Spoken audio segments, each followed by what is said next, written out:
ጌታችን መድኃኒታችን ኢየሱስ ክርስቶስ ከነገረን ትእዛዝና ቃል አንዱ የሆነውን ይዘን መመሪያ አድርገን እንኖርበታለን ማለት ነው። ምን አድርገን? መመሪያ አድርገን። ማን ነግሮን? ክርስቶስ። ይህንን ቃል ለሕይወታችን መመሪያ አድርገን እንድንኖርበት ነው የጻፈው። ያስተማረንም እሱ ነው። ያዘዘን ማን ነው? አሁን ከዚህ በኋላ እኔ ይህንን ትምህርት እግዚአብሔር የፈቀደውን አባቶቻችን ያስተማሩንን መልእክት አስተላልፌ እናንተ መኖር ስትጀምሩ ሰው የሚጠይቃችሁ ቢኖር ምንድን ነው ከተባለ ማን ብሏችሁ ነው ሲባል ክርስቶስ ነው ትላለች። ምክንያቱም ያለ እሱ ስለሆነ። ይህ እንዴት እንደሚተረጎም ቤተክርስቲያን ነው የምታስተምረው። የሰውነት ብርሃን ዓይንህ ነው አለ። አሁን ክርስቶስ መቼም ዓይናችን ለሰውነታችን ብርሃን እንደሆነ ጠፍቶን ያል ሊነግረን አይደለም። ስለዚህ መንፈሳዊ ትርጉም አለው። መንፈሳዊ ትርጉሙ ምን እንደሆነ የሚያስረዱን በጊዜው የነበሩ ቅዱሳን ናቸው። የሰውነት ብርሃን ዓይንህ ነው ያለውን መንፈሳዊ መልእክቱን የሚያውቁት ማለት ነው። ስለዚህ መንፈሳዊ መልእክቱን በሐዋርያዊ ሰንሰለት በኩል ወርዶ ከቤተ ክርስቲያን ደርሷል። ከቤተ ክርስቲያን የደረሰውን የመልእክቱን የጌታን የቃሉን ምስጢር ተረድተን መኖር እንጀምራለን። ያን ስንኖር ሰይጣን ይጠይቃል፣ መናፍቃንም ይጠይቃሉ።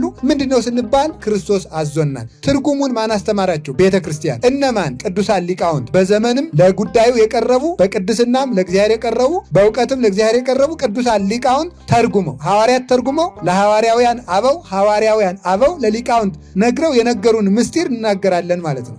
ስለዚህ ማይቶቱ ለሥጋ ከዓይን ከውቱ አንቀጹ አንቀጸ ምጽዋት ነው። ስለ ምጽዋት በተናገረበት ክፍል ነው የተናገረ። ማይቶቱ ለሥጋ ከዓይን ከውቱ ዓይንህ የሰውነት ብርሃን ዓይንህ ነው። ለመኮነ ዓይንከ ብሩሃ ሰውነትህ ብሩህ ከሆነ ሁሉ ሥጋከ ብሩሃ ይከውን። ሌላው ሰውነት ሁሉ ዓይንህ ብሩህ ከሆነ ሌላው ሰውነት ሁሉ ብሩህ ይሆናል። ወለመኮነ ዓይንከ ሐማሚ ዓይንህ ግን ታማሚ ከሆነ ሁሉ ሥጋከ ጽልመተ ይከውን መላው አካልህ ሁሉ ጨለማ ይሆናል ብሎ ጌታችን መድኃኒታችን ኢየሱስ ክርስቶስ ተናግሯል። አንዱ መሰረታዊ ምስጢሩ ምንድን ነው ሲባል እንግዲህ እግዚአብሔር ራስን ሰርቷል፣ እጅን ሰርቷል፣ እግርን ሰርቷል፣ ልብን ሰርቷል፣ ኩላሊትን ሰርቷል፣ ሌሎችንም የምንጠቀምባቸው የሚጠቅሙንን ሰውነቶች አእምሮንም ጨምሮ ሰርቷል። እነዚህን አካላት ሰርቶ የሚጠብቃቸው ግን በዓይን ነው። አይቶ ሰው አይቶ እሾህን አልፎ ይሄዳል። ሰው አይቶ ከአውሬ ይሸሻል፣ ከጠላት ይጠበቃል። ሰው አይቶ ጉድፍና እህል ለይቶ ይመገባል፣ ታንቆ ከመሞትም ይጠበቃል ማለት ነው። አውሬን በአውሬነቱ ለይቶ ከአውሬው ይጠበቃል፣ እንስሳቱን ደግሞ በዓይኑ ይጠብቃል። ስለዚህ ዓይን ከራስ ውስጥ ዓይንን አስቀምጦ በራስ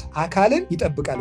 በዓይን እግዚአብሔር ራስን አስቀመጠና ራስ ላይ ከራስ ውስጥ ዓይንን አስቀምጦ እግዚአብሔር በዓይን እግርን ይጠብቀዋል። እግዚአብሔር በዓይን እጅን ይጠብቀዋል። እግዚአብሔር በዓይን ልብን ጭምር ይጠብቀዋል፣ ጆሮንም ይጠብቀዋል ማለት ነው። እምከመ ርኤ ዓይን ይዜሙ ልብ እንደተባለ ውስጥንም ውጭንም የሚጠብቀው እግዚአብሔር በዓይን ነው። ስለዚህ እግዚአብሔር ዓይንን ጠባቂ እረኛ አድርጎ ሰጥቶናል። የሰውነት ብርሃን አጠቃላይ ዓይንህ ነው። አሁን የዓይንን ጠቃሚነት ነው። ብናነብ በዓይን ነው፣ ብናውቅ በዓይን ነው፣ ብንመለከት በዓይን ነው። እግሩ የተሰበረ እጁ የተሰበረ አይተን ብናለቅስ በዓይን ነው ምናዝንለት። የከሳ የተቆረን ሰው አይተን በዓይን እናዝንለታለን። ሰው እንባው መንታ መንታ እየተቀዳ ሲያለቅስ አይተን በዓይናችን አይተን ምን እናደርጋለን? እናዝንለታለን። ፀሐይ መውጣቱን ቅድም መምህረ መምህራን መምህር በፀሐይ እንዳስተማሩን ፀሐይ ሲወጣ ብርሃኑ ከዓይናችን ሲዋሃድልን መራመድ እንችላለን፣ ካሰብነውም እንደርሳለን። መሄድም የምንችለው በዓይናችን በእውነቱ ማለት። ስለዚህ ዓይን ሁለንተናችን ነው፣ ብርሃናችሁ ነው፣ ሰውነታችሁ የቆመው በዓይን ነው ብሎ ጌታችን መድኃኒታችን ኢየሱስ ክርስቶስ አስተምሮናል። ዓይንህ ግን ከታመመ ሌላው አካል ሁሉ ይጨልማል። ወድቀህ ትሰበራለህ፣ አውሬ ይበላሃል፣ ጉድፉን ከጋል ቀራቅለህ በልተህ ትሞታለህ፣ እባቡን ሁሉ እንጨት መስሎ ትይዘዋለህ፣ ይነድፋሃል። ክፉና በጎ መለየት አትችልም። መንገድ ለይተህ ከቤትህ አትደርስም። ወደ ቤትህ የምትሄድ መስሎ ገደል ትወድቃለህ። ስለዚህ ይሄ ሁሉ ችግር ይደርስብሃል ብሎ ነግሮናል። ዓይንህ ለጊዜው ምጽዋትን ሲያስተምር ነው። የሰውነት ብርሃን የነፍስህ ሰውነት ማለት ሰው ማለት ሶስት ነገር ነው ባጭሩ። ሰው ማለት ስጋ፣ ነፍስ፣ መንፈስ ነው። ወይም ደግሞ ስጋ፣ ነፍስ እና አይምሮ ማለት ነው። ሰው ማለት ይሄ ነው። ሰው ማለት ስጋና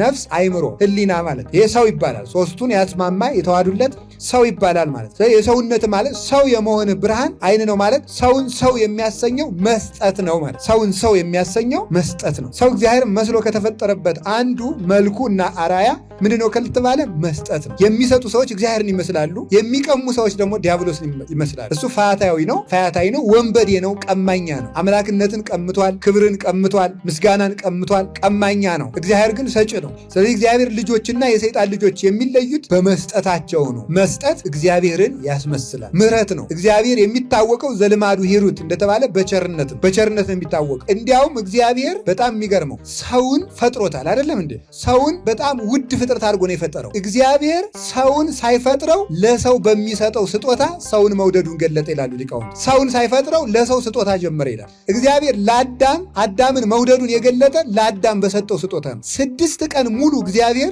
ለአዳም ልቡን ሲሰጥ ነው የከረመ። 6 ቀን እሁድ፣ ሰኞ፣ ማክሰኞ፣ ረቡዕ፣ ሐሙስ እግዚአብሔር ዓርብ ጭምር ለአዳም ስጦታ ሲሰጥ ሰነበተ። እግዚአብሔር አዳምን ይወደዋል። ስለሚወደው ግን እግዚአብሔር ልቡን አውጥቶ አይሰጠውም። አካሉ ስለሆነ ረቂቅ አካል ነው። አዳም ገንዘብ ሊያደርገው አይችልም፣ የፈጣሪ አካል ስለሆነ። ስለዚህ እግዚአብሔር አዳምን እንደሚወደው ፍቅሩን ለአዳም በሚሰጠው ስጦታ ገለጠ እና እግዚአብሔር 6 ቀን ሲሰጥ ሰንብቶ የሚቀበል አዳምን በ6ኛው ቀን አዘጋጀ። የሚቀበል አዳምን ማለት ስጦታው ቀድሞ ተዘጋጅቶ ተቀባይ መጨረሻ ላይ መጣ። ኋላም በመስጠት ነው የተናገረው። እግዚአብሔር ለአዳም ሰጠው።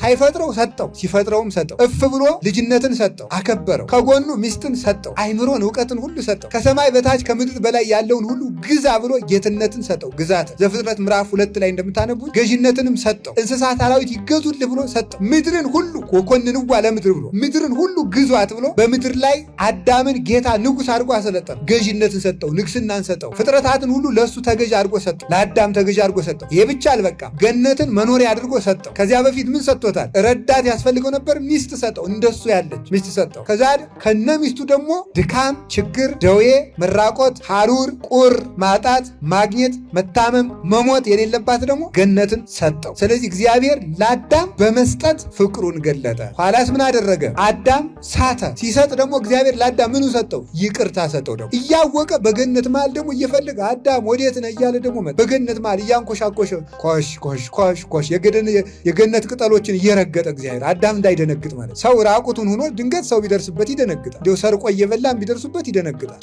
ጨብ እያረጉ ሲደርሱ ግን እንዲያው ተዘጋጅቶ ይቆያል። ሰርቆ በልቶም ከሆነ አፉን እየጠራረገ ተዘጋጅቶ ይቆያል። አዳም ሰርቋል እኮ ሰርቋል። ደግሞ እርቃኑን ነው። እንዳይደነግጥ እግዚአብሔር ያንኮሻኮሸ ቀስ እያለ አዳም ወዴት ነህ? አሌባ አላየው መስሎ አላይለው። እኛ ብሎ እንዲያነበር ምን ያለበትን እያወቀ ወዴት ነው እያለ ሊያናገረው ቢሻ ይላሉ ሊቃውንቱ። ሲናገር ሊያናገረው ሊረዳው ቢሻ እንዲናገር አዳም ብሶቱን ለመስማት ሔዋን አሳስታኝ እኮ ነው እባብ እንዲያርጋኝ እኮ ነው ብሎ እንዲሁ ብሶቱን እንዲናገር ማለት አዳምን አሁን ደግሞ ይቅርታ ሰጠ። ይቅርታውን ሰጥቶ ደግሞ ምን አደረገ? በኋላ ምን አደረገ? አዳም ደግሞ መልስ ከገነቱ ውጣ አለው። ደግሞ ይሄም ስጦታ ነው። እግዚአብሔር ለአዳም ቅጣት ሰጠው። ይሄ ደግሞ ስጦታ ነው። ቁንጥጫ ማለት ለምንድን ነው ሲባል አዳምን ባይቀጣው እግዚአብሔር እኮ አምላክ ስለምትሆኑ ነው እንጂ የዕፀ በለስን አትብሉ ያላላችሁ ትሞታላችሁ ብሎ አይደለም ቢል ኑሮ። ከዚያ ተመልከቱ ምን ይላል? የዲያብሎስ እውነት ይሆናል፣ የእግዚአብሔር ውሸት ይሆናል። አዳም ደግሞ ለካ እግዚአብሔር እንጨትም ቆርጬ ስበላ አያውቅም ማለት ነው ብሎ ደግሞ ከዚያ የባሰ በደል በድሎ እግዚአብሔር እንዳይታረቀው የእግዚአብሔርን የቸርነት በር ለዘላለም ዘግቶት ይቀር ነበር። እንዲያ እንዳይሆን እግዚአብሔር ለጊዜው ደግሞ ቁንጥጫ ሰጠው ሊያስተካክለው ማለት። ተመልከቱ ማለት እንዲህ አድርጎ ቀጣው። ኋላስ ምን አድርግ? አዳም ከነሚስቱ ደግሞ በደለ። መልሶ ደግሞ ኑ ገነት ግቡ እያለ ደግሞ ሱባኤ ከገቡበት ዲያብሎስ ደግሞ ነጥቆ አመጣች። ኋላ ምን አደረገው ደግሞ እግዚአብሔር? አዳምን ዲያብሎስ እየመራ ወስዶ መንገድ ላይ በድንጋይ ሰብሮ ሊጥላቸው ሲል እግዚአብሔር ደግሞ መጠለያ ሰጠ። በቅዱስ ሚካኤል አማካኝነት ያንን ድንጋይ ድንኳን አደረገላቸው። አሁንም ለአዳም ሰጠው። ኋላ ደግሞ አዳም ምን አለ? እንግዲህ እስከ መቼ ተሰቃይቼ እኖራለሁ? እስኪ እንካ ተመልከቱ። ምን ታያሰልጥ ደሜ ለመወረድኩ ውስተ ሙስና ይላል ቅዱስ ዳዊት። እኔ ብሞት እንደው ምን ትጠቀማለህ ይለዋል እግዚአብሔር። እንደው ሳልሞት ላመስግን እንጂ ሞትኩ በኋላ ምን አደርግልሃለሁ ይለዋል። ሳልሞት ተመስገን እንድል ጠብቀኝ እንጂ አሞት ኮዲያማ ምን አለ ይለዋል። እና አዳም እኔ ብሞት ምን ትጠቀማለህ? እንካ ደሜን መስዋዕት ብሎ ከስንቁ ጨምሮ ለውሶ መስዋዕት አቀረበ። ከዚያ በኋላ እወለድልሃለሁ፣ አይዞህ፣ እመጣለሁ፣ እንደቀጣሁህ አልቀርም፣ እመለሳለሁ፣ አንድ ሴት እሰጥሃለሁ፣ ከሷ እወለዳለሁ ብሎ አሁን ደግሞ ተስፋ ሰጠው። ልጅነት ሰጠው፣ ሚስት ሰጠው፣ ግዛት ሰጠው፣ ገነት ሰጠው፣ እውቀት ሰጠው፣ ይቅርታ ሰጠው፣ እርማት ሰጠው፣ ቀጠሮ ሰጠው፣ ተስፋ ሰጠው። ይህ ሁሉ ማን አደረገ? እግዚአብሔር። ከዚያ በኋላ ምን አደረገ እግዚአብሔር? በዘመናት በሙሉ አባት ሲሰጥ፣ ነቢይ ሲሰጥ፣ ረዳት ሲሰጥ፣ ሲቀጥር፣ ይህ ሁሉ ሲያደርግ ኖረ። ሰው ሲበድል እግዚአብሔር ምሕረት ሲሰጥ፣ ሰው ሲበድል እግዚአብሔር ምሕረት ሲሰጥ ኖረ። 5500 ዘመን ሲፈጸም እዚያ በኋላ ያችን የቀጠራትን ሴት እግዚአብሔር አመጣል። አሁን የዘመኑ ፍጻሜ በደረሰ ጊዜ እግዚአብሔር ከሴት ተወለደ። ከየትኛይቱ ሴት? ከዚያች ሴት ከተቀጠረችው ከእመቤታችን ከሴት ተወለደ ያለ ቅዱስ ጳውሎስ ለምንድን ነው ገላትያ 4 ላይ ድሮስ ሰው ከምን ይወለዳል? ጎበዝ ከምን ይወለዳል? ከሴት ተወለደ የሚለው ምንድን ነው? ያለ ወንድ ለማለት እኮ ከሴት ተወለደ አለ። እግዚአብሔር ልጁን ላከ፣ ከሴትም ተወለደ። ተወልዱ ደግሞ አሁን ምን አደረገ? አያችሁ እግዚአብሔር ተመልከቱ። በሞቴ ለአዳም ልጅነትን ሰጠው፣ ኋላ ግን ልጁን ሰጠው። ልጅነትን ሰጥቶት ባይጠቀም ሊጠቅመው ልጁን ሰጠው። የገዛ ልጁን አንድ ልጁን ተቀዳሚ ተከታይ የሌለው ወልድ ደግሞ ራሱን ሰጠ። መንፈስ ቅዱስና አብ ቃላቸውን ሰጡ። አዳም ይድን ዘንድ ፈቅደው እግዚአብሔርም ሰው ሆኖ መጣ፣ ሰውን ታደገው። ከዛ በኋላ ምን አደረገው? ይህንን ፀሐይ ኢየሱስ ክርስቶስ ከታተመችው የሕዝቅኤል በር ጌትነቱን እያጸደቀ የተደለደለ የአብ ጸዳል የአብ ብርሃን የሚሆን ወልድ በጌትነቱ እሳት በጌትነቱ ብርሃን ቢገለጥ ዓለም ቢያየው አይኑ ይጠፋል፣ ቢሞቀው ያቃጥለዋል። ምን ይሁን? ለዓለም ተዳሶ ይድንበት ዘንድ አይቶ ይፈወስበት ዘንድ የክብሩን ጸዳል በፈጣኒቱ ደመና ሰውሮ እግዚአብሔር ቃል ወደዚህ ዓለም መጣ። ፀሐየ ጽድቅ ሰረቀ እማንቀጸ ሕዝቅኤል አብኦ ጸዳላቲሁ በደመና ቅሊል ከመይውኢ ዓለም በላይሁ። በነደ እሳቱ ዓለም እንዳይጠፋ የጌትነቱን ብርሃን በፈጣኒቱ ደመና በድንግል ማርያም ሰውሮ አካላዊ ቃል ለዓለም ብርሃን ይሆን ዘንድ ወደዚህ ዓለም መጣ። በዚህ ዓለም መጥቶም ተመላለሰ። ቸር ሰው ወዳጅ ነውን። አንሶ ሰው ውስተ ዓለም እስመ ኄሩ ውእቱ ወመፍቀሬ ሰብ እስመ መሐሪ ውእቱ ወመፍቀሬ ሰብ። ቸር ሰው ወዳጅ ስለሆነ ተመላለሰ። ወደ ወገኖቹም መጣ፣ ወገኖቹም ጠሉት። ህብስት ይዞ መጣ፣ ህብስቱንም አንበላም ብለን እምቢ አልነው። እንጀራ ነፈግ ነው። ውሃ ይዞልን መጣ፣ በውሃ ጥም አሰቃየ ነው። ፈውስ ይዞልን መጣ፣ አሳመም ነው፣ ሰቀል ነው። ህይወት ይዞ መጣ፣ ገደል ነው። እኛው ይህን ሁሉ አደረግን። ራሱን ሰጠ፣ ራሱን ሰጠ፣ ስጋውን ሰጠ፣ ደሙን ሰጠ። ምን ይስጠን ከዚህ በላይ? ሁሉን ሰጠ ማለት ሰጥቶ ከዚህ በኋላ ምን አድርግ ማለት ቀዳሚ ጸጋ ኢየሱስ ክርስቶስ ኃይሉ ወጥበቡ ላው እስመ አንተ ውእቱ በግዑ ለእግዚአብሔር ዘያጥፋ ኃጢአተ ዓለም ተሳሃለ። ራስህን የሰጠ ቀዳሚ ጸጋ ሊቃውንቱ ሲተረጉሙት ምን ይላሉ? ይሄንን ቀዳማዊ አካልህን ጸጋ አድርገህ የምትሰጥ ራስህን የምትሰጥ እንዳንተ ያለ ማንም የለም። ራሱን ሰጠ። ጠፍተን ነበር፣ ተዳፍነን ነበር። የጠፋ ዕቃ ብርሃን አብርተው ይፈልጉታል። እግዚአብሔር ጠፍተን የነበርን ዕቃዎቹን በልጁ ብርሃን ፈለገን። እግዚአብሔር ወልድ ራሱን አብርቶ ፈለገን። ሕዝብ ዘይነብር ውስተ ጽልመት ወጽላሎተ ሞት ብርሃን አብይ ሰረቀ ላይ ሊሆን። በጨለማ የሚኖር ሕዝብ ታላቅ ብርሃንን አየ። ታላቅ ብርሃንን ዲያብሎስን እንመስል የነበርነው ክርስቶስን ለመምሰል ተፈቀደልን። ደስ ይላል። እኔ እንደሰማሁት በቅርብ ጊዜ የሰማሁት ይገርማቸዋል። የሰሜን ኮሪያው ፕሬዝዳንት እንደሳቸው አድርጎ ጸጉሩን የሚስተካከል ሰው በሞት ይቀጣሉ። ዛሬ ያሉት ማለት ማን ነው? ስማቸው ማን ነው? ኪም ጆንግ ኡን ማለት ናቸው። እሳቸው እንደሳቸው አድርጎ ጸጉሩን የተስተካከለ ሰው በሰይፍ ይቀጣል። እሳቸው የለበሱትን ጃኬት የሚለብስ ሰው ወዮለት። ይገርማቸዋል። በገዛ ጸጉራችን ማለት ነው። እግዚአብሔር ያሳያቸው። ፈጣሪ ዓለማት መጋቢ ዓለማት ሕያው ቅዱስ አካላዊ ቃል ኢየሱስ ክርስቶስ የባህሪ አምላክ ራሱን እንድንመስል ፈቀደልን። የባሪያን መልክ ይዞ መጥቶ የጌታን መልክ ሰጠን። ይህን ሁሉ ነው ያደረገልን እሱ ማለት ሰው ይህን ሁሉ ክብር ነው ያደረገልን። የእሱን መልክ ይዞ መጥቶ የእሱን መልክ ሰጥቶ ፈጥሮን መጠቀም ባይሆንልን የእኛን መልክ ይዞ መጥቶ የእሱን መልክ ለእኛ ሰጠን። እንዲህ አድርጎ የጠፋ ነው ፈለገ። በድንቁርና ለነበር ነው የቃሉን ብርሃን የወንጌሉን ብርሃን አበራል። ወአርታ ሀገሪ ነው ውስጥ ፍኖተ ሰላም እግረ ልቡናችንን ወደ ወንጌል ቀጥ አድርጎ መራው። እንዲሁ ዝም ብለን እንርመሰመስ የነበርነውን ሁሉ እንደባ ፈልጎ እንድናይ ያደረገ፣ እንድንተያይ ሁሉ ነው ያደረገ። ከዘመዶቻችን የእኛ ዘመዶች እኮ አራዊት እንስሳት አልነበረም። ዘመዶቻችን መላእክት ነበሩ። አዛመደን በልደቱ መቶ ዮም አሃደ መሬተ ኮኑ መላእክት ወሰብ ከመ ይሰብሕዎ ለክርስቶስ ንጉሥ በቃለ አሚን። ንጉሥ ክርስቶስን ያመሰግኑት ዘንድ ሰውና መላእክት ዛሬ አንድ መንጋ ሆኑ። ስሶ ለገብር ካለ ቅዱስ ዳዊት ጠፍቷል ባሪያህን ፈልገው። እንደ ጠፋ በግ ጠፍተን ነበርና እየበላን የጠፋነውን አብልቶ መለሰ። ጠፍተን ነበረ በእውነት ማለት የወንጌልን ብርሃን አበራለን። ድንቁርናችንን አጠፋ። ወዳጁ ወከመ ብእሲ ዘተሃጦ ፍቅሩ ይላል ቅዱስ ዮሐንስ አፈወርቅ። ወዳጁ ሩቅ ሀገር እንደሄደበት ሰው እስኪያገኘው ድረስ ተከትሎ እንደሚሄድ ከማሁ ርህቀት ጥቀ ህላዌነ እምኀበ እግዚአብሔር። ባህሪያችን ከእግዚአብሔር ርቃ ነበረ፣ እስኪያገኛት ድረስ ተከትላት። ወሶበ ረከባ ጾራዲ በመትከፍቱ ባገኛትም ጊዜ በትከሻው ተሸከመ። እንዲህ አድርጎ ነው የፈለገን።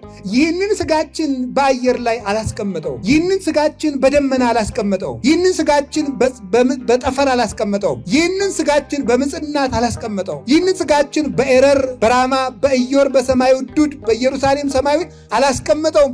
ይህንን ስጋችንን ወስዶ በጽርሐ አርያም በመንበሩ አስቀመጠ። ልብ በሉ ተመልከቱ። የአጋንንት መሳለቂያ የነበረ የሰው ልጅ በመላእክት ለመመስገን በቃ። የእኛ ስጋ ማለት እኔ አለ የዛሬ ክብራችን እንዲታወቅ የድሮ ውርደታችን መናገር እፈልጋለሁ አለ ቅዱስ ዮሐንስ አፈወርቅ። ከአሳ ያልተሻልን የነበር ነው አለ። አሳ በባህር ውስጥ ቢዋኝ ድምፁ እንዳይሰማ ጸሎታችን አይሰማ የነበርን እኛ የእኛ ባህሪ ሂዶ ባህሪ መላእክትን እንደ ጫማ ተጫምቶ ማዕርገ መላእክትን እንደ ጫማ ተጫምቶ ውሳጤ መንጦላይት ገብቶ በዘባነ ኪሩብ የሚቀመጡ ሆነዋል። እንግዲህ ከአብ ዘንድ ጠበቃ አለን። ምን ማለት ነው? ከአብ ዘንድ ጠበቃ አለን። የሚፈርድልን ወመምህር ዘይትቃወም ለነ የሚከራከርልን ምጽናተ ቅጽርነ አምባ መጠጊያችን ተገልጠው ከሚመጡ ጠላቶቻችን ሰይፍ ይዘው ዘገር ነቅንቀው ከሚመጡ ጠላቶቻችን ኢትፍርህዎሙ ለእለ ይቀትሉ ሥጋክሙ ወለነፍስክሙ ይክሉ ቀቲሎታ። ሥጋችሁን የሚገላችሁን አትፍሩ ብለሃል ይሆናል ብለን የምንጠበቅበት ረቀው ከሚመጡ ጠላቶቻችን ካጋንንት ስሞን ስኢለ ሳለ ሰይጣን ከመያንፍስክሙ ወያንስስክሙ ወያንሰ ተመልከቱ ጸለይኩ ከመይድክሙ ሃይማኖትክሙ ሃይማኖታችሁ እንዳይደክም እኔ ኤሎሄ ኤሎሄ ያልኩላችሁ ብሎ ረቀው ከሚመጡ ጠላቶቻችን ካጋንንት አስመስለው ከሚመጡ ጠላቶቻችን ከመናፍቃን ታቀውኬ ማሐሳብ እለይመጽኡ በአልባሰ አባግ ወንተ ውስጦሙ ተኩላት ወመሰጥም ሙንቱ ብሎ የጠበቀን የበግ ለምድ ለብሰው ከሚመጡት ከመናፍቃን የሚከራከርልን ተከሳችሁ በሄዳችሁ ጊዜ ምን እንደምትመልሱ አታስቡ እናንተ የምትናገሩ አይምሰላችሁ ብሎ ልሳነ ዓለም ጰራቅሊጦስን የሰጠን ተከራክሮ የሚረታልን እሳት የሚጠፋልን በኃይለ መስቀሉ ሁሉን የምንችልበት ክህልን ያስታጠቀን ያው ቅዱስ እግዚአብሔር ሰው ሆኖ መጣ። አንድነቱን ሶስትነቱን ገለጠልን። ያላየነውን አምላክ አየነው። ለመስማት የማይገባንን ለማየት አበቃል። ለማየት የማይገባንን እንዳስሰው ዘንድ ፈቀደልን። ለመዳሰስ የማይገባንን እንበላውን ጠጣው ዘንድ ፈቀደልን። እንዲያድርብንም ፈቀደ። ከኛ ቤትም አደረ። እሱን መምሰልን ሰጠ። እሱ ሰው ሆነ፣ እኛን እሱን አስመሰለን። እንዲህ አድርጎ ለዓለም ሁሉ ብርሃኑን ገለጠ። ሲገለጥ አስመሳይ ሁሉ ያስመሰለው ሁሉ ተገለጠበት። የዲያብሎስ ውሸቱ ሬሲ መድኃኒተ ዋግህድ ቦቱ ብሏል። እሱ የዲያብሎስን ተንኮሉን ድነትን አድርጌ ገልጥልበታል። ውሸቱን የዲያብሎስ አስመሳይነት አንቀጣፊ አሌባ ዕፀ በለስን አትብሉ ያላችሁ ነፍጓችሁ ነው የምትል አንቀጣፊ እንኳን የአንድ እንጨት ፍሬ የምነፍግ ንፉግ ልሆን ስጋዬን የምሰጥ ለጋስ እንደሆንኩ ተመልከት ሲለው ደሜን የምሰጥ ለጋስ መሆኔን አለው። ይህ ነው ብርሃን ማለት። ብርሃን ሲበራ ድንጋዩ እንዲገለጥ የዲያብሎስ ተንኮሉም ተገለጠ፣ የእግዚአብሔር ብርሃንም ለእኛ ተገለጠልን። እኛም በእግዚአብሔር ፊት ታየን፣ ለመታየት አበቃን። መድኃኔዓለም በሱ ፊት ለመታየት በቃን። የኃጢአት ትቢያ ወሮን ከቤት ውስጥ እንደጠፋ እንደ ወርቅ ቀለበት ትቢያው ሲነሳ ብቅ ብሎ እንደሚታየው የኃጢአት ትቢያ የመርገም ደንጊያ ተጭኗል። በሙሉ በረግረጋ ኃጢአት እንኖር የነበርነውን እርሱ መጥቶ እንድንታይ እሱ ለእኛ ታየ፣ እኛም በሱ ፊት በክብር እንድንታይ አደረገ። ይህን ያደረገ መድኃኔዓለም ስሙ የተመሰገነ ይሁን። አሁን እንዲህ አድርጎ ሰጠ። ይሄ ስጦታ ነው። አሁን አንተም ማለት ተመልከቱ፣ እኔ ሰጭ ነኝ፣ አንተም እኔን የምትመስለኝ ስትሰጥ ነው። ስጥ ይላል። ስጡ። የሚሰጥ ሰው ክርስቶስን ይመስላል። ጊዜያችሁን መስጠት አለባችሁ። እስቲ እናንተ ምን ትሰጣላችሁ? ጊዜ ስጡ። እግዚአብሔር ዕድሜ ሰጥቷል። 24 ሰዓት ለሰጠ እግዚአብሔር 1 ሰዓት ለጸሎት መስጠት ጭንቅ ነውን? 24 ሰዓት ለሰጠ እግዚአብሔር 40 ዘመን ለሰጠ እግዚአብሔር በ40 ደቂቃ መስጠት ጭንቅ ነውን? ጭንቅ ነው። 50 ዓመት የምንቆፍርበት ጉልበት ለሰጠ እግዚአብሔር 50 ስግደት መስገድ ጭንቅ ሆነ? የእኛ ነገር እኮ ይሄ ነው። ማንሰጠው ማለት ስጋውን ለሰጠ ለመድኃኔዓለም የሳንቲም ድቃቂ የልብስ ላቂ ቤተክርስቲያን መስጠት ብርቅና ድንቅ ሆነ እንዴ? ይሄ ነው እኛ የምንጸድቅ። ራሱን በጥምቀት ላለበሰን ጌታ ካባ ላንቃ ወርቀ ዘቦ ግምጃ ሰጥተን ለቤተክርስቲያን ማስገባት ብርቅና ድንቅ ሆነ? አንሰጥ። ለሰው መስጠት ሰውን መቀማት እንጂ መስጠት አናውቅ። ቢኖራችሁ ገንዘብ ስጡ፣ ባይኖራችሁ ምክር ስጡ፣ ማጽናናት ስጡ። አንዳንዱ ሰው ዝም ብሎ ወዶ መስጠት አይወድም፣ መንሳት ነው። አንዳንድ ጊዜ ከታመመ ሰው እንደና ጤና መስጠት የእግዚአብሔር ነው። ባይሆን ግን ተስፋ መስጠት ይቻል ነበር። እንሄድና ምናደርጋለን መስጠት ታክመሃል? የለም። ከዶክተር ገሌ አማክራል? የለም። አይ እንተም እንደው ነገረኛ ነህ። ታሞ ተኝቶ በቁስሉ ላይ ጥዝጣዜ ማለት ሰው ተስፋ ይሰጣል እንጂ ወቅሶ ይወጣል። እናንተ ተስፋ መስጠት ማለት ሰውን ተስፋ መስጠት፣ ተስፋ መቀጠል። በስምሽ ያዘነውን ያረጋጋውን እምርልሻለሁ እኮ ያለ እንዲሁ መስጠት ባይሆንልህ አይዞህ ድንግል ማርያምን ያህል እናት እያለ ያለውን ማለት ነው። ሌላ ባይሰጥ ማለት አይዞህ ገሌ ያለልህ ሲባል ማለት ሕፃን ልጅ እኮ እንደው በጨለመው አባቱ ወደዚያ ሲሄድ ሲፈራ አይዞህ ሲለው እሺ ብሎ ዝም ይላል። ልቅሶውን ይተዋል። አይዞህ ማለት ብርታት ነው። ቃል ይሰብራል፣ ቃል ይጠግናል። ገንዘብ ባንሰጥ ቃል መስጠት ሊያቅተን አይገባም። ሰውን አይዞህ ማለት ሕፃናትን አላያችኋቸውም እንዴ? ወድቀው የሰው ልጅ ምን ያህል እንደሆነ ወድቆ ሕፃኑ ቆይ ስለ ጉዳዩ ሰዎች ምን ይላሉ ነው የሚለው። ቀና ብሎ ያህል ይድፋ ካለ ይላል። ጎሽ የኔ ልጅ ምንም አልሆነ እኮ ካሉት ብድግ ብሎ ዝም ይላል ይላል።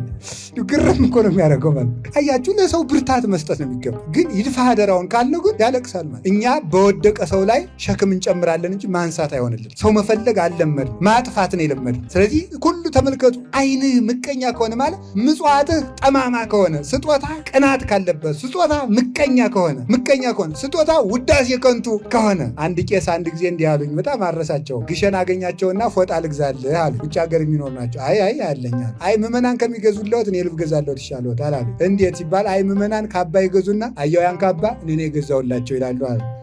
እኔ ግን አልልም ብለውኛልና አረሳውን በእውነቱ ማለት ነው። አትልም ትላላችሁ። ያኛውን ቢጫውን አየው ነጩን የዛ መሀል ያለውን እኔ ነኝ የዛሬ 3 ወር የገዛውላቸው እንደዚያ ነው የምትሉት አይደለም? ያንን ቤተክርስቲያን አየው ያኛውን ረጅም ነው አያቴ ነው የሰሩት። ይገርማል። እንደውም አባቴ ደግሞ ሌላ ሊሰሩ ሲሉ ድንገት ሞት ቀደባቸው። ውሸቱን ነው እኮ አባቱ ሰርቆ ሞቶም ሊሆን ይችላል። ይህ ምጽድቁን ማለት ነው። ሰዎች ምን ይላሉ ብሎ መጠበቅ፣ መመጻደቅ፣ ዋጋ መጠበቅ፣ እልል በሉልኝ ማለት፣ ለእያንዳንዱ ነገሩ ምስጋና መጠበቅ። ሰው አሁን ራሱ ንስሐ እየገባ ሰርቅ ያለው ቀጥፍ ያለው ጾም ሽሬ ያለው ባህል ሽሬ ያለው እንዲያው ብዙ ሰው ነኝ እንዲህ አርግ ያለው እና በስመ አብ ልጄ ድግም እንዲህ አታደርግ እንዲያው በጣም አጥፍተሃል ካሉን ሳባሉ አይ እንደዚያም ስላልኩት ደህና ነኝ ይላል ደግሞ ማለት ነው።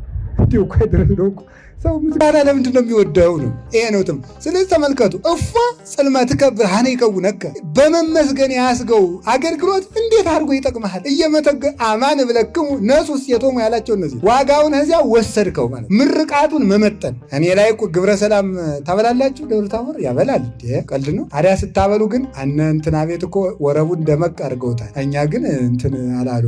ምርቃቱም አነስ ያለ ነው። አልዘረዘሩም። ስለ አያቴም አልተናገሩም። አክስቴ ሁሉ ጥሩ ሰው ናት ነው የሚል ማለት ነው። በእውነቱ ድሮም የመስጠት ዘር ናችሁ። እግዚአብሔር ይስጥልን። እንዲህ አለም የለ ጠላውም እንዴት እንደተሳካላችሁ ይገርማል። እንዲያው ቀኑም አጭር ነበር ማለት የሌለብንን ሁሉ ማለት እኛንም አድርባ ያደረጋችሁ እናንተም ላትጠቀሙ ማለት ነው። አውቀን እኮ ነው። እውነት መስሏችኋል እንዳይከፋችሁ እኮ ነው ማለት ነው። እንደዚያ የምንለው ማለት ነው። እንደዚያ የምንል ለምደ የምታደርጉን ነው። በቃ እንዴ እኔ ለራሴ ደስ አይለኝ። እግዚአብሔር ይስጥልን አሁን ዘሰማያት በቃ ማለት ነው የምፈልገው። እኛ የአምላክን ስጋ አብልተናችሁ እኛ የአምላክን እንደማጠጥተናችሁ ደግሞ ለዚህ ነው ቅዱስ ጳውሎስ ተራራ የሚያህል ስብከት ሰብከን ደግሞ ድንብላል ያህል ላንበላ ነው ብሏል። እውነቱን እኮ ነው።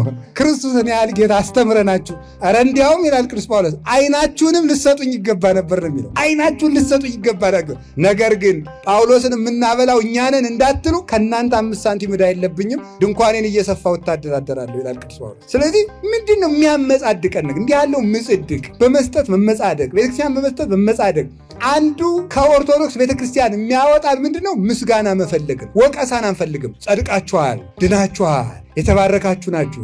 ምን ያደርግልሃል? ውስጥህን ታውቀው የለ ጌታዬ። ሌባ እንደሆንክ፣ ቀጣፊ እንደሆንክ፣ ሞላጫ እንደሆንክ ታውቀው የለ። ባመሰግን ምን ያደርግልሃል? ውስጥህ እየነገረ ስተኛ እየሸነቆረ አይደል? እውነቱን ስነግርህ ነው ጥሩ። ይህንን መስማት አለብን። በእውነቱ ማለት ይህን ነው። የሰውነት ብርሃን ምጽዋትህ ነው። ስለዚህ ሁላችንም ስጦታ እንድንሰጥ አምላከ ቅዱሳን ይርዳል። ስጦታ ስጡ። በእውነቱ ማለት ለሰው ስጦታ መስጠት ስጦታ አያችሁ። ሰው ለምንድነው ስጦታ የሚሰጥ መሰላችሁ? በጣም እወድሃለሁ፣ በጣም ነው የምወድህ እና ልቤ ይወድሃል፣ ግን ልቤን እንዳልሰጥ የራሴ ነው ሳወጣው እሞታለሁ እና ልቤን በቃው እሰጥሃለሁ ማለት እኮ ነው። ሌላ አይደለም። ልብን በቃ መስጠት ነው። ሲሰጡ በዚያ መስጠት፣ ለሰው መለገስ፣ መራራት፣ መስጠት ይህ በጣም እጅግ መልካም ነገር ነው። ከቃሉ ጋር ናችሁ። ብሩህ ስጦታ እንድንሰጥ አምላከ ቅዱሳን ይርዳን። ወደ ሌላኛው ሐሳብ የሰውነት ብርሃን በሉ እንጂ ምን ነው? አቤት አብርሃም ምንድን ነበረ?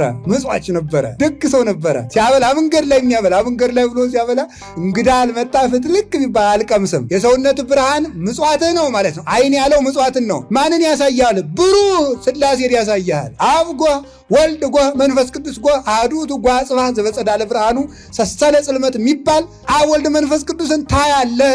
አብርሃም ደግ ሰው ነው። ያበላል፣ ያጠጣል። ምጽዋቱ አይን ሆና ሥላሴን አሳየችው። ምጽዋቱ አይን ሆኖት። ቆርኔሌዎስ የሚባል ሃይማኖት አልነበረውም። የሐዋርያት ሥራ ምዕራፍ 10 ላይ ደግ አይሁዳዊ ነው፣ ግን ይመጸውታል።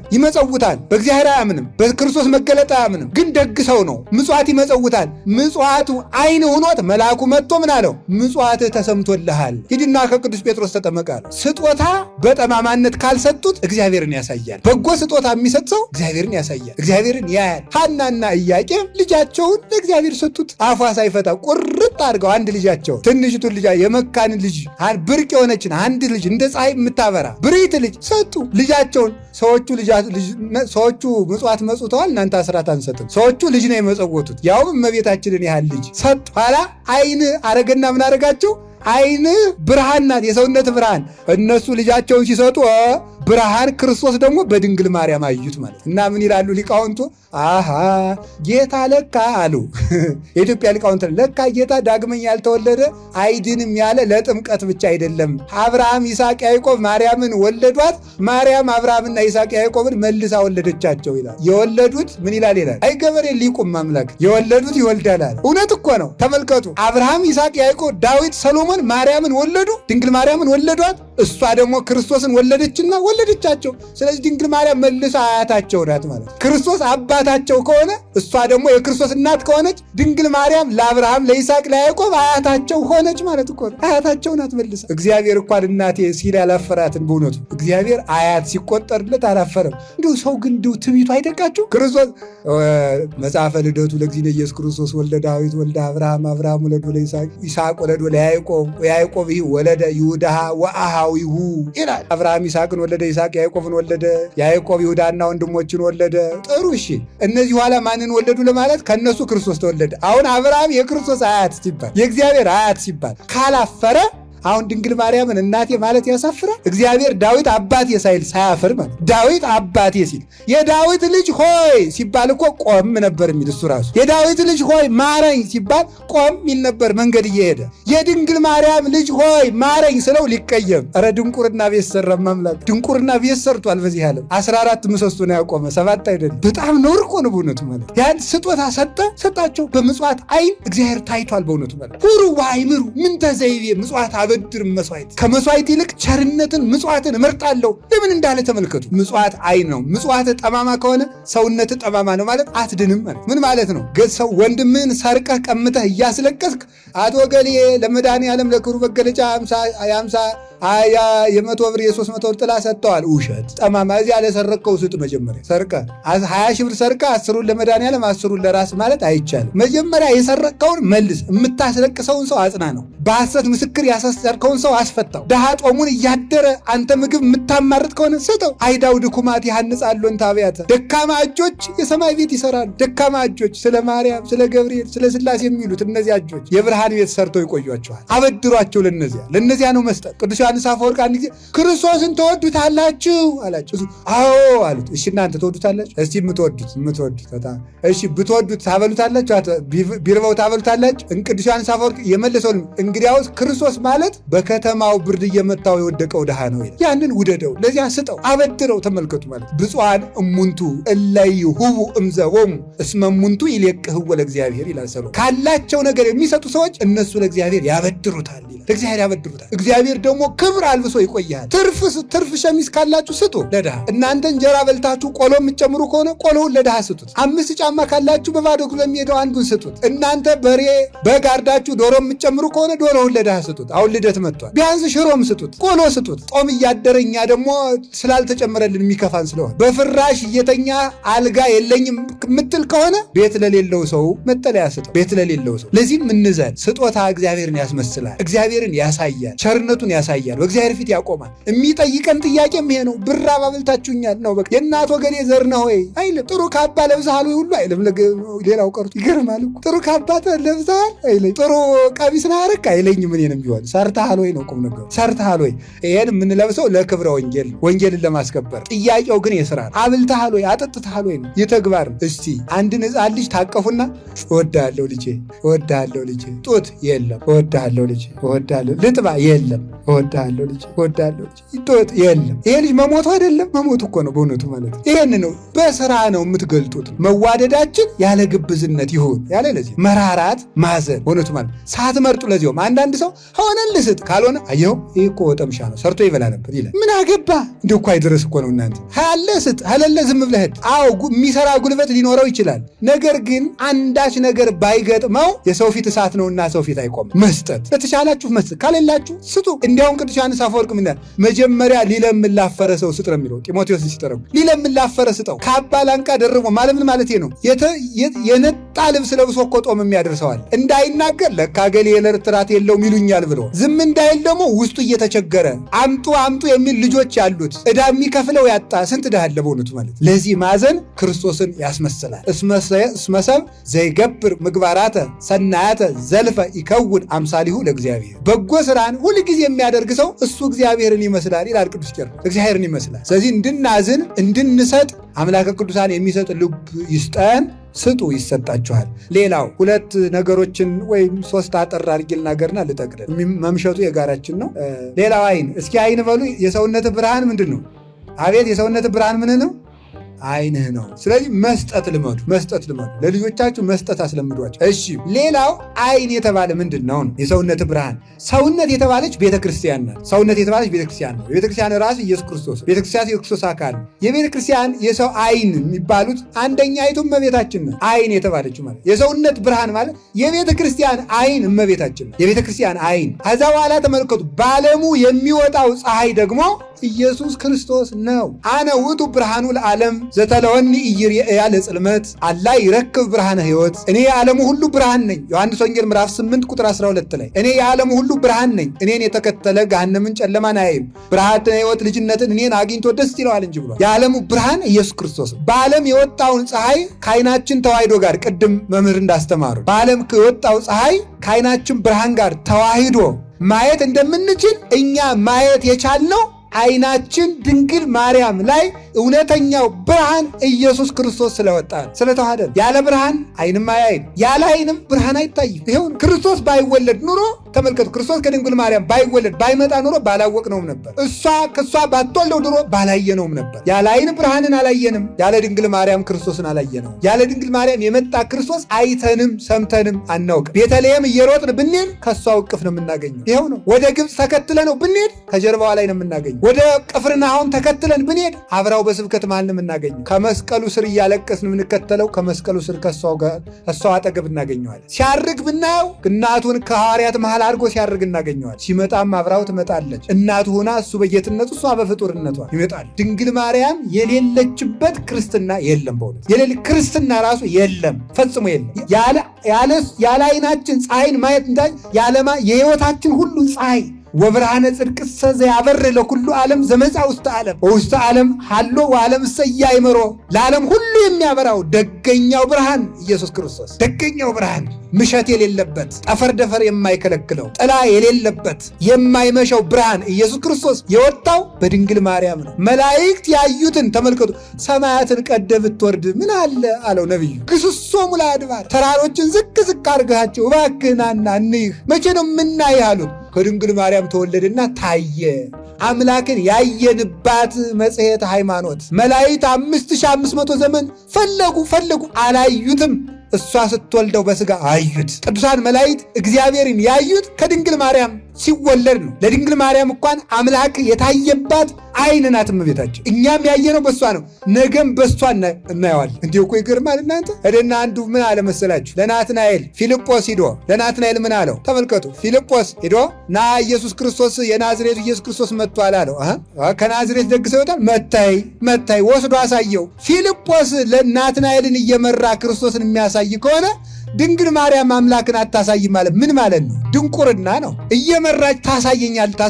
ዓይናችን ናት፣ ብርሃናችን ናት እንጂ እሷ። ለዚያው በሔዋን ሲኦልን ስናይ በእሷ ግን ማንን ያየንባት? እግዚአብሔርን ያየንባት ዓይን። አብን እንድንሰማ ያደረገችን ዓይን፣ ወልድን እንድንሰማ ያደረገችን ዓይን፣ መንፈስ ቅዱስን እንድናይ ያደረገችን ዓይን። እኔን ያየ አብን አየ ብሎ በሱ አብን መንፈስ ቅዱስን እንድናይ ያበቃችን ዓይን፣ ብርሃን ክርስቶስ የወረደባት ዓይን እመቤታችን ናት። እሷን የሰጠን ሕያው እግዚአብሔር ስሙ የተመሰገነ ይሁን። ስለዚህ ምናታል ለኪ ለባሕቲትኪ እግዝእትነ ወላዲተ አምላክ እመብርሃን አንቲ ናበይኪ በስብሐት ወውዳሴ። የብርሃን እናቱ ንጽሕት እናታችን አምላክን የወለድሽ እመቤታችን አንቺን ብቻ እናመሰግንሻለን። አንቺ ታቢም ሰማይ ከመላእክት ትበልጫለች፣ ወትከብሪም ምድር ከሰው ሁሉ ትበልጫለች። ነቢዩም የእግዚአብሔር ነቢይ ተብሏል። ሐዋርያውም የእግዚአብሔር ሐዋርያ ተብሏል። ንጉሱም የእግዚአብሔር ንጉሥ ተብሏል። መምህሩም የእግዚአብሔር መምህር ተብሏል። መልአኩም የእግዚአብሔር መልአክ ተብሏል። እሷ ብቻ የእግዚአብሔር እናት ትባላለች። እመብርሃን ናት። ወላዲት አምላክ ወላዲት ሕይወት ሶበ ወለደት ብሲት አምጻት ሕይወተ ለዓለም አቡሊዲስ። ይቺ ሴት እሱን በወለደች ጊዜ ለዓለም ሕይወትን ይዛለት መጣች። ሕይወትን የወለደች ከድንግል ማርያም በቀር ማን ነው? ሕይወትን አልወለደችም የምትል ከሆነ ክርስቶስን ክደዋል። እሱ ሕይወት ነኝ ትንሣኤ ነኝ ይላልና እሱ ሕይወት ያደረበት አይደለም፣ ሕይወት ነው። ሕይወት ከእሷ ወጣ።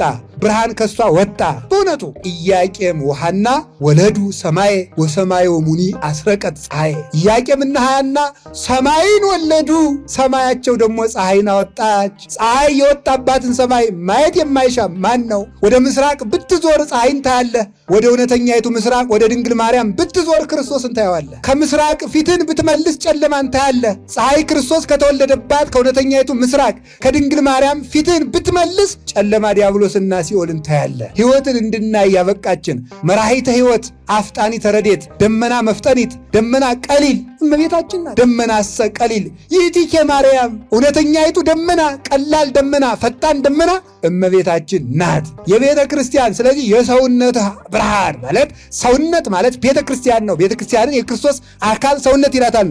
የቤተ ክርስቲያን አይን ማርያም ናት። እስኪ በሉ የቤተ ክርስቲያን አይን በሉ። ማን ናት? እመቤታችን። የምን አይን? አይን በምን ያያል? እኛ ምንድነን? እግር። እኛ ምንድነን? እጅ። እኛ ምንድነን? ህዋሳት። እመቤታችን ምንድናት? አይን። ክርስቶስ ምንድነው? ራስ ነው። ከዚህ በኋላ እነ እግር እነ እጅ ከዚህ በኋላ ማንን ያዩታል? ተመልከቱ። በአምጣነ አይን ብሩህ እግር ሐውር ሀበዘ ፈቀደ ይላል ቅዱስ ቄርሎስ። አይን መልካም ከሆነ እግር ያሰበው ይደርሳል። ወእድኒ ይእዘይ ሴኒ፣ እጅም መልካም መልካሙን ይዛል አለ። አሃ ጥሩ ነው። አይናችን ድንግል ማርያም ጤነኛ ስለሆነች ካሰብነው ከመንግሥተ ሰማያት እንደርሳለና መልካም መልካሙን ጸጋ በእሷ ምክንያት ይዘናላ። ልጅነትን ሰጠን፣ አረሞትን ሰጠን፣ ሀብተ መንፈስ ቅዱስን ሰጠን።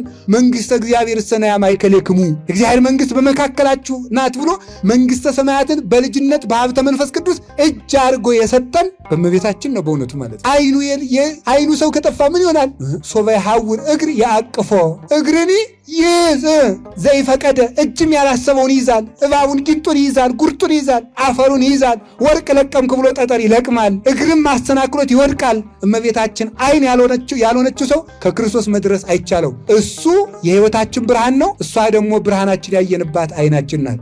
እመቤታችንን የፈጠረልን እግዚአብሔር ይመስገን። አሜን በሉ እንጂ። ሁለተኛ የሰውነት ብርሃን በሉ ምን ነው? አይን ነው። እንግዲህ አይንህን ላውጣ የሚል ሰው ካለ እኔ ነግሬያቸዋለሁ። አትደባደቡ፣ ግን እምቢ በሉ።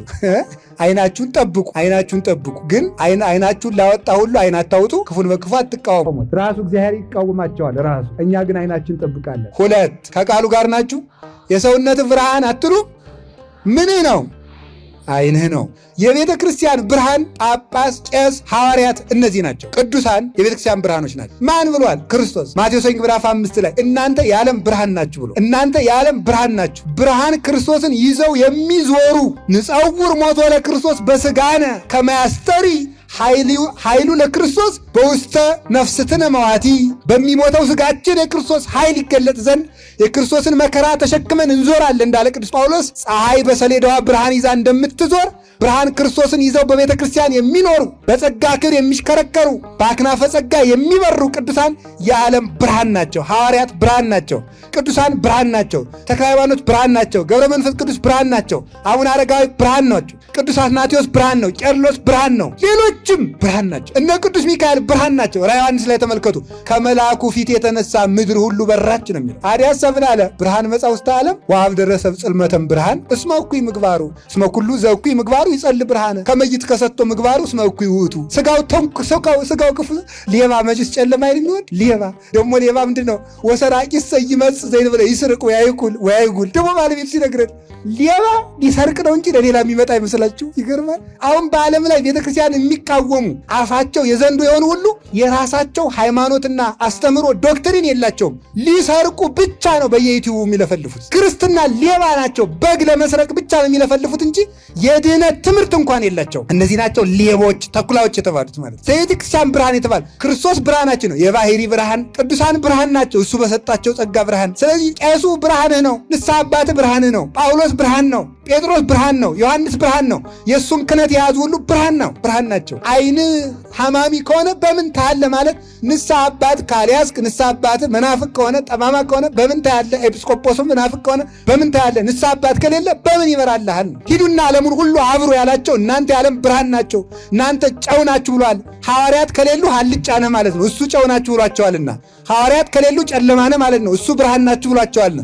የሐዋርያት ክህነት የሌለው ሰው ጨለማ ነው። ንስሐ አባት እንዲኖረን አምላከ ቅዱሳን ይርዳን። ለጠመመበት ለጨለመበት ሁሉ ብርሃን የሚያሳዩ ቅዱሳን አባቶቻችን በቅድስናቸው፣ ካህናት ደግሞ በክህነታቸው የቤተ ክርስቲያን ብርሃናት ናቸው። ሶስተኛውና የመጨረሻ ነው። ሶስተኛው የሰውነት ብርሃን በሉ። ሰውነት የተባለች ማናት? ቤተ ክርስቲያን በሉ። የሕይወታችን ብርሃን ማን ነው? ኢየሱስ ክርስቶስ በሉ። ኢየሱስ ክርስቶስ በሉ። ብርሃን የሚገለጥበት አይናችን የመጀመሪያዊቱ ማን ናት? ሁለተኛ ብርሃን ክርስቶስ ያደረባቸው እነማን ናቸው? ቅዱሳን ናቸው። ምክንያቱም እናንተ ምን ብሏቸዋል? የዓለም ብርሃን ናችሁ። እስኪ በሉ እናንተ የዓለም ብርሃን ናችሁ በሉ። አሁን ይህን ደግሞ ትረሱታላችሁ። አብዳን ዝንጓን አንላችሁ ነገር ትረሱታላችሁ። እናንተ የዓለም ብርሃን ናችሁ ብሏቸዋል። ማንን? ሐዋርያትን። ማቴዎስ ወንጌል ምዕራፍ 5 ላይ ደግሞ ይገርመኛል። የቤት ስራ ይዛችሁ ነው የምትመጡ እንጂ የቤት ስራ አትሰጡም። እናንተ ጥርጥር ይዛችሁ መጣችሁ እንጂ ሰዎችን ግን እናንተ ለማጠራጠርም አቅም የላችሁም፣ እንኳን ልትመልሱ ማለት ነው። የያዛችሁትን ለምን አትይዙም? እንዴ ጴጥሮስ ብርሃን ይሆናል እንዴ? ብርሃኔና መድኃኒቴ እግዚአብሔር ነው እኮ ነው የሚችል ጌታዬዋ። ሐዋርያትን የዓለም ብርሃን ናቸው ብሎ የነገረኝ ራሱ ክርስቶስ ነው። ስለዚህ ሐዋርያትን የመሰሉ ቅዱሳን ሁሉ የዓለም ብርሃን ናቸው። ስለዚህ ተክለ ሃይማኖት የዓለም ብርሃን ናቸው ስል ትክክል ነኝ። ለምን? ጳውሎስን መስለው ከተገኙ፣ ጴጥሮስን መስለው ከተገኙ፣ ቶማስን መስለው ከተገኙ ብርሃን ናቸው። ይህንን ነው ማወቅ። ሶስተኛ የሰውነት ብርሃን በሉ ምን ነው? አይን ነው። ሶስተኛ የሰውነት ብርሃን የተባለ አይምሮ ነው። ይሄን ተናግሬ ጨረሱ። የሰውነት ብርሃን የተባለ አይምሮ ነው። አይምሮ ነው። በደንብ ያዙልኝ። ይሄን አይምሮ የተባለው ዕውቀት ህሊና ማለት እንዲህ ብሎ ይናገራል ቅዱስ ቄርሎስ ይሄንን ጉዳይ ሲተረጉም ማለት ነው። ወበከመ አይንከ ብርሃን ለስጋከ ለኩሉ ስጋከ፣ አይን ለስጋ ሁሉ ብርሃን እንደሆነ ሁሉ ከማው አይምሮኒ ከመዝ ውእቱ ብርሃን ለስጋከሂ ወለነፍስከሂ ህቡረ ይላል። አይንህ ለውጩ ለስጋ ለእግርህ ለእጅህ ለዚህ ሁሉ ብርሃን ሆኖ እንደሚያንቀሳቅስህ ለነፍስህና ለስጋ ደግሞ ብርሃን የሚሆንህ አይምሮህ ነው ይላል። ዕውቀትህ ነው፣ ህሊናህ ነው።